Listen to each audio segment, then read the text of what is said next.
अब यहाँ देखिए, इस डायग्राम के अंदर आपको इंडिकेट किया हुआ है कि एक पेपर है। मैंने अभी आपको एक्सप्लेन किया था, ये स्ट्रेट वायर लिया है एक, और जो इसका मैग्नेटिक फील्ड बनेगा वो सर्किल्स के फॉर्म में बनेगा, ऐसा यहाँ इंडिकेट किया हुआ है। तो अब देखते हैं अपन magnetic field due to a current through a circular loop. देखिए, अगर ये तो स्ट्रेट वायर था हमारे पास, अगर हमारे पास कोई वायर सर्कुलर फॉर्म में हो, ऐसा जैसे गोल तार को हमने एक चूड़ी के फॉर्म में गोल कर दिया है, तो ये लूप कहलाता है। और इसका मैग्नेटिक फील्ड देखें तो इस लूप का एक छोटा पार्ट तो अभी भी स्ट्रेट लाइन ही होता है। तो अगर इस छोटे से पार्ट को कंसीडर करेंगे यहाँ से यहाँ तक के, तो उसका तो सर्कुलर मैग्नेटिक फील्ड रहेगा। लेकिन इसी तरह एक लूप यहाँ ले लें छोटा सा पार्ट, तो इसका भी सर्कुलर रहेगा। एक यहाँ ले लें, इसका भी सर्कुलर रहेगा। तो हर सर्कुलर पार्ट में अंदर की तरफ मैग्नेटिक फील्ड जो है वो इधर जाता हुआ होगा, और बाहर की तरफ जो है वो उसको कवर करके बाहर आता हुआ होगा। तो हर पार्ट छोटे छोटे ऐड होते चले जाएंगे। तो सेंटर अगर हम उसका काउंट करें तो सभी पार्ट्स का जो मैग्नेटिक फील्ड है उनको ऐड करने के बाद सेंटर पॉइंट से मैग्नेटिक फील्ड जो है वो इस तरफ रहेगा। इसके लिए भी अपन राइट हैंड रूल लगा सकते हैं। इसमें आप जो है वो राइट हैंड से ऐसे पकड़ें आप इस कॉइल को इस तरीके से। तो अगर आपने करंट ऐसे फ्लो की है, ठीक है, तो आपका थंब इस साइड में दिखा रहा है राइट हैंड का, तो इसका मतलब मैग्नेटिक फील्ड इस साइड का रहेगा। तो अगर करंट आपकी इस तरह से फ्लो हो रही है तो उसका मैग्नेटिक फील्ड इस साइड में रहेगा, ऐसे इस तरीके से। यानी अगर आप अपनी फिंगर्स को मोड़ें, वाउंड करें in the direction of current, तो ये थंब जो होता है ये मैग्नेटिक फील्ड की डायरेक्शन को शो करता है। देखें, ऐसे रखेंगे तो इस साइड में आएगा, और ऐसे रखेंगे तो इस साइड में आएगा। तो इस तरीके से आप डायरेक्शन ऑफ करंट निकाल सकते हो, sorry direction of magnetic field निकाल सकते हो करंट की डायरेक्शन से।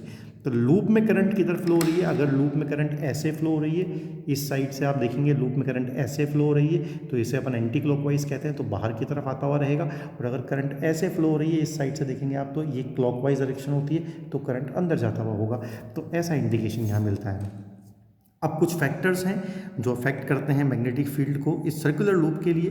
तो मैग्नेटिक फील्ड जो है वो करंट के जो है प्रोपोर्शनल होता है। करंट बढ़ाएंगे तो मैग्नेटिक फील्ड बढ़ेगा। सेम थिंग्स ये अपन पहले भी डिस्कस करी थी। मैग्नेटिक फील्ड जो है वो डिस्टेंस फ्रॉम द कंडक्टर के इन्वर्सली प्रोपोर्शनल है। जितना दूर जाएंगे आप इस कंडक्टर से, मैग्नेटिक फील्ड उतना कम होता जाएगा।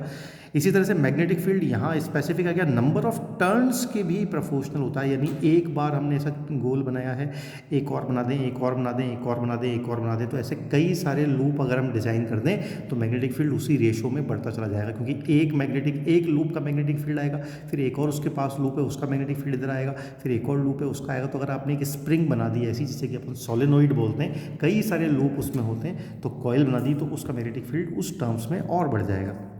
The magnetic field in additive in nature, ये सभी अगर बहुत सारे मैग्नेटिक फील्ड पास पास हो तो वो आपस में जुड़ जाते हैं एक ही डायरेक्शन में हो तो। The magnetic field of one loop adds up to magnetic fields of another loop, साथ में ऐड होके एक कंबाइंड फॉर्म बना देंगे। और इस तरह का जो फॉर्म बनता है उसे हम बोलते हैं सोलेनोइड। तो सोलेनोइड का मतलब क्या होता है कि ऐसा जो है वो बहुत सारी बार आप पास पास, ये मैंने दूर दूर बनाए हैं, आप पास पास बनाएं, कई सारे लूप जो है कनेक्ट करते जाएं एक ही ऑर्डर में, तो सब में करंट एक ही डायरेक्शन में फ्लो होगी और ये सब ऐड हो जाएंगे। इसे बोलते हैं अपन सोलेनोइड। तो सोलेनोइड के लिए अगर आप मैग्नेटिक फील्ड देखेंगे तो वो आपको कुछ इस तरह का दिखेगा। यहाँ देखिए, ये सोलेनोइड बनाया है एक, और इस सोलेनोइड के अंदर जो है वो करंट फ्लो की है। तो इस साइड से करंट एंटर हुई, तो अब हर लूप के अंदर ऐसे होती हुई वो इस साइड से बाहर निकलेगी। तो सभी लूप में एक ही डायरेक्शन है, इसलिए इन सभी डायरेक्शन में चूंकि करंट जो है वो ऐसे फ्लो हो रही है, अगर आप राइट हैंड रूल लगाते हैं, यहाँ जो डायग्राम बनाया गया है इसमें करंट इस साइड से फ्लो हो रही है, ऐसे मतलब ऐसे जा रही है, पर पीछे से आगे की तरफ आ रही है, तो ये जो है ऐसा बनेगा, और इसलिए इसका मैग्नेटिक फील्ड इस तरफ आ रहा है। तो आप देख सकते हैं कि मैग्नेटिक फील्ड इस साइड से बाहर निकलता हुआ और इस साइड से अंदर निकलता हुआ जा रहा है। और इसका बिहेवियर कुछ कुछ हमें जो है वो एक बार मैग्नेट की तरह दिखाई देगा। देखें, बार मैग्नेट का मैग्नेटिक फील्ड मैंने आपको थोड़ी देर पहले कंपेयर किया था। अगर आप इन दोनों डायग्राम्स को एक साथ देखें तो आपको पता चलेगा कि ये एक जैसा बिहेवियर शो करते हैं। तो एक सोलेनोइड जो होती है वो एक बार मैग्नेट की तरह ही बिहेव करती है, ये भी इसकी प्रॉपर्टीज़ में काउंट होता है। अब आप यहाँ देख सकते हैं, magnetic field line of a solenoid is similar to the bar magnet. Magnetic field is uniform inside the solenoid, अंदर की तरफ बिल्कुल सिमिलर और सिमेट्रिक लाइंस हैं, तो दिखा रहा है कि यूनिफॉर्म फील्ड है, और बाहर जो है वो एक बार मैग्नेट की तरह बिहेव कर रहा है ये। The direction of magnetic field outside the solenoid north से साउथ की तरफ है, इनसाइड द सोलेनोइड साउथ से नॉर्थ की तरफ है। बार मैग्नेट में भी ऐसा ही होता है। The solenoid can be use to magnetized a magnetic material. देखें, इसके बीच में जो यूनिफॉर्म फील्ड बनता है, यहाँ आप कोई लोहे की कील या कोई ऐसा सब्सटेंस रख दें जो नॉन मैग्नेटाइज हो, तो कुछ देर में वो मैग्नेटाइज होने लगेगा। तो जब हमें मैग्नेट बनानी हो तो भी हम इस सोलेनोइड का यूज़ कर सकते हैं। अब ये इसकी एक आपको यहाँ एक कंपैरिजन दिया हुआ है इलेक्ट्रोमैग्नेट और परमानेंट मैग्नेट। परमानेंट मैग्नेट एक एलॉय होता है, ज़मीन में से खोद के निकालते हैं इसको, कई सालों से मैग्नेटिक सब्सटेंस ज़मीन में दबे रहते हैं तो वो अर्थ के मैग्नेटिक फील्ड की वजह से मैग्नेट बन जाते हैं। जबकि इलेक्ट्रोमैग्नेट वो होता है जैसे कि ये बार मैग्नेट, इसमें जब तक करंट फ्लो होगी तब तक ये मैग्नेट बना रहेगा, जैसे ही आप यहाँ स्विच ऑफ करेंगे ये करंट भी बंद हो जाएगी और मैग्नेट भी खत्म हो जाएगा, इसका मैग्नेटिक फील्ड भी। तो ये टेम्परेरी है, ये परमानेंट है ऑब्वियसली। इसकी strength can be varied, current change करेंगे तो आप इसकी ज़्यादा ताकतवर बना सकते हैं, कम कर सकते हैं। इसकी एक फिक्स स्ट्रेंथ होती है। Polarity can be reverse, current की डायरेक्शन को रिवर्स कर दें, करंट इधर से इधर जा रहा है, इधर से इधर जाएगा तो रिवर्स हो जाएगा, ये नहीं हो सकता। और generally strong magnetic field generate करता है ये बहुत ज़्यादा, और यहाँ पे जनरली वीक मैग्नेटिक फील्ड होता है। बहुत साल लगते हैं मैग्नेट बनने में और इतने सालों बाद भी एक बहुत अच्छा मैग्नेट नहीं बन पाता है, वो मीनिंग यहाँ निकल के आता है इसमें।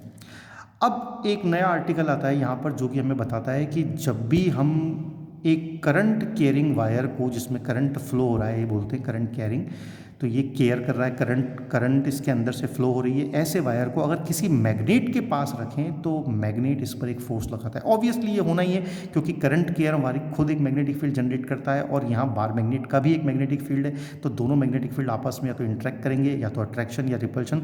तो हर करंट कैरिंग वायर को एक मैग्नेटिक फील्ड में रखने पर उस पर एक फोर्स लगता है, ये यहाँ पे बताया जा रहा है। और ये फोर्स जो है इस एक्टिविटी समझ सकते हैं, आपने एक मैग्नेट लिया और एक वायर के अंदर करंट सप्लाई की, जैसे ही आप मैग्नेट को इसके पास लाते हैं ये वायर अपनी पोजीशन से इधर उधर हिलेगा। ऑब्वियसली जो फोर्स इस पर लग रहा है उसके अकॉर्डिंग या तो अट्रैक्ट होगा या रिपल्स होगा, तो उसके अकॉर्डिंग ये मूव करेगा। तो ये इस एक्टिविटी से यहाँ समझ सकते हैं अपन। और अब इस किधर की तरफ मूव करेगा इसे समझने के लिए अपन यहाँ एक रूल लेकर आते हैं, ये है वो रूल, और इस रूल को अपन कहते हैं फ्लेमिंग्स लेफ्ट हैंड रूल। इसका नाम ध्यान रखेंगे, पूरा फ्लेमिंग्स लिखना बहुत ज़रूरी है, लेफ्ट हैंड रूल है ये। इस चैप्टर में आप पहले राइट हैंड थंब रूल भी आप पढ़ चुके हैं, पर राइट हैंड थंब रूल में किसी साइंटिस्ट का नाम नहीं लिखा था, उसका नाम पूरा होता है राइट हैंड थंब रूल। उसका यूज़ होता है करंट कैरिंग वायर के मैग्नेटिक फील्ड डायरेक्शन को फाइंड आउट करना। और यहाँ जो है left hand Fleming left hand rule है, इसका पर्पज़ है कि ये बताता है हमें कि अगर कोई करंट कैरिंग वायर किसी मैग्नेटिक फील्ड के अंदर रख दें तो उस पर फोर्स किधर लगेगा। तो इस लॉ को समझने के लिए आप अपने लेफ्ट हैंड को यूज़ करें और उसमें जो 3 fingers, first 3 thumb, first finger, 4 finger और मिडिल फिंगर को अगर आप एक दूसरे के परपेंडिकुलर ऐसे एडजस्ट कर दें, और इसे एडजस्ट करने के बाद आप पहली वाली फिंगर यानी 4 फिंगर को मैग्नेटिक फील्ड की डायरेक्शन में, ठीक है, और अपनी सेकेंड फिंगर जो है मिडिल फिंगर उसे करंट की डायरेक्शन में रखें, तो आपको ये थंब जो है वो क्या बताएगा, ये बताएगा कि फोर्स किधर लगेगा और उसका मोशन किधर होगा। अगर फोर्स ऊपर की तरफ लग रहा है तो वो जो वायर है वो ऊपर की तरफ आएगा या नीचे की तरफ जाएगा या इधर मुड़ेगा या इधर मुड़ेगा। ये अपन कैसे निकाल सकते हैं, the direction of motion will be provided by that thumb, ठीक है, if you put your first finger in the magnetic field and second finger in the direction of current when they are mutually perpendicular to each other। ठीक है, तो इसको यहाँ mathematically theoretically अपन लिख भी सकते हैं, और समझने के लिए अपने लेफ्ट हैंड की तीनों फिंगर्स को ऐसे रखें। सबसे पहले एक एक करके सेट करेंगे। पहले आप फर्स्ट फिंगर को ले लें, ऐसे पकड़ें और जिस डायरेक्शन में मैग्नेटिक फील्ड हो उसमें मूव कर दें उसे। फिर उसके बाद अपनी सेकंड फिंगर को लें, इधर रखना है, इधर रखना है, ऊपर रखना है, नीचे रखना है, ये आप पहले से सेट कर लें फर्स्ट फिंगर को। देन करंट को उसके अकॉर्डिंग ही अपनी आप करंट की डायरेक्शन में सेकंड फिंगर को रखें, तो ऑटोमेटिकली जो है थर्ड 4 फिंगर ये थंब आपको ये बता देगा कि करंट किधर की तरफ जा रहा है, फोर्स किधर की तरफ लग रहा है, मतलब वो किधर की तरफ मूव करने वाला है, ये आपको वो बता देगा। तो 2 चीज़ें आपको प्रोवाइड की जाएंगी, मैग्नेटिक फील्ड और करंट, और आपको ये पता लग जाएगा कि फोर्स किधर लगने वाला है with the help of that thumb. ठीक है, तो ये ऐसे आप मैनेज कर सकते हैं। इसके बाद गैल्वेनोमीटर में अपन इसको यूज़ करते हैं। गैल्वेनोमीटर एक इंस्ट्रूमेंट है, ये आपको पता होना चाहिए, लेबोरेटरी में रखते हैं इसे अपन करंट को डिटेक्ट करने के लिए काम में लेते हैं। किसी जगह पर करंट है या नहीं इसका पता लगाने के लिए जो है गैल्वेनोमीटर काम में लिया जाता है। उसके बीच में आप इसे जोड़ दें, तो अगर आपने उस सर्किट के बीच में से जोड़ा है और अगर वहाँ करंट है, तो अगर करंट जिस तरफ फ्लो हो रहा होगा गैल्वेनोमीटर की निडल है वो उसी तरफ मूव करके वो बता देगी कि भाई करंट इस तरफ फ्लो हो रहा है या फिर इस तरफ फ्लो हो रहा है। तो जब शुरू में कोई करंट फ्लो नहीं होता तो मैग्नेटिक निडल बिल्कुल सेंटर में 0 की तरफ रहती है, फिर वो इस तरफ या इस तरफ मूव कर सकती है। इससे पता लग जाता है कि करंट किस तरफ फ्लो हो रहा है। तो करंट को डिटेक्ट करने के काम में इसको अपन लेते हैं।